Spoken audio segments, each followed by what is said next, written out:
আজকের রেসিপি একদম পারফেক্ট দোকানের মতো নরম তুলতুলে রসমালাই বানানো কিন্তু খুবই এটা সহজ আর খেতে তো বেশ ভাল লাগে।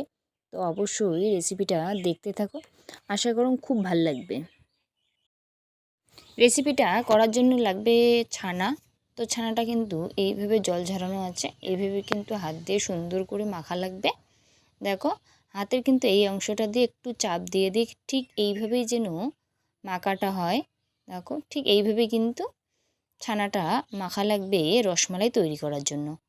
তো দেখো এইভাবে কিন্তু মাখতে মাখতে একটা কিন্তু ডোয়ের পরিণত হবে, আর একদম কিন্তু দেখো সুন্দর করে কিন্তু এইভাবে কিন্তু একটা ডোয়ের পরিণত হবে, আর একদম কিন্তু ছানাটা একদম সফট।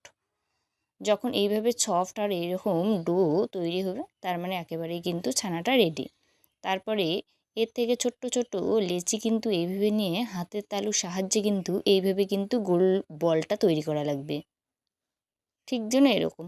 তো সবগুলো যে মিষ্টি আছে ছোট ছোট রসমালাই, সেটা কিন্তু এইভাবে কিন্তু সবগুলো বানানো লাগবে। বানানোটা তো খুবই সহজ, শুধু হাতের তালুত অল্প একটু অংশ নিয়ে এইভাবে হাতের তালুর সাহায্যে কিন্তু গোল বলটা তৈরি করা লাগবে।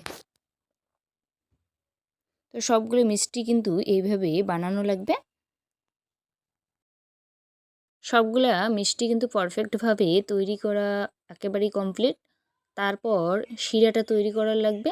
তো তার জন্য এরকম একটা পাত্র বসানো, গ্যাসে বসানোর পর চিনি দেওয়া লাগবে, চিনি দেওয়ার পরে জল দেওয়া লাগবে। জল দেওয়ার পরে এটা কিন্তু নাড়াচাড়া করে একদম চিনিটা কিন্তু গলানো লাগবে। আর টকবক করে যখন এইরকম করে ফুটবে শিরাটা, একদম পাতলা শিরাটা কিন্তু তৈরি হবে। যখন ফুটবে তখন কিন্তু সব মিষ্টিগুলো এইভাবেই কিন্তু দেওয়া লাগবে। দেওয়ার পরে এরকম একটু 2 মিনিট অন্তর অন্তর নাড়াচাড়া করা লাগবে। করার পরে এটা কিন্তু 10 মিনিটের মতো এইভাবে কিন্তু মিষ্টিটা ভালো করে কিন্তু ফোটানো লাগবে চিনির শিরার মধ্যে। দেখো আর সব মিষ্টি কিন্তু একদম কিন্তু দেখো কত বড় বড় হয়ে গেছে, একদম কিন্তু ফুলে গেছে। তো সবগুলো মিষ্টি কিন্তু একেবারেই রেডি। শিরা থেকে সবগুলো এভাবেই কিন্তু তুলে আর একটা পাত্রে কিন্তু রাখা লাগবে। তারপর দুধটা রেডি করে নেওয়া লাগবে, এই পাশে মালাইটা। তো তার জন্য একদম কিন্তু ঘন দুধ, দেশি গরুর একদম কিন্তু ঘন দুধ, একদম দেখো অনেকটা সময় কিন্তু এটা জাল করানোই ছিল আর ঘন করাই ছিল। তো তারপরে দেওয়ার পরে এটা স্বাদ মতো একটু চিনি দেওয়ার পর আরও একটু ভালো করে ফোটানোর পর যে মিষ্টিটা আছে এইভাবে শিরাটা একটু রসটা বের করে নেওয়া লাগবে এইভাবে। তারপরে কিন্তু দুধের মধ্যে দেওয়া লাগবে সবগুলো মিষ্টি এইভাবে।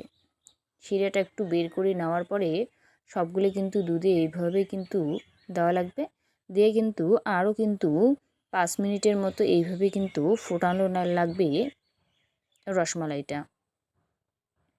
আর 2 মিনিটে এরকম করে একটু নাড়াচাড়া করে দিলেই কিন্তু রসমালাইটা একেবারেই রেডি। দেখো কতটা সুন্দর এটা হয়েছে। দুধটা কিন্তু খুব সুন্দরভাবে যখন ঘন করা হবে তার মানে পারফেক্টভাবে রসমালাইটাও কিন্তু তৈরি হবে, আর টেস্টটাও কিন্তু তার বেশি হবে। তো এটা কিন্তু হয়ে গেছে। এবার একটা বাটির মধ্যে এইভাবে কিন্তু বাটির কিন্তু সার্ভ করা লাগবে। দেখো কতটা সুন্দরভাবে এটা তৈরি হয়ে গেছে, একদম বানানো যেমন সহজ আর খেতে কিন্তু বেশ ভাল লাগে।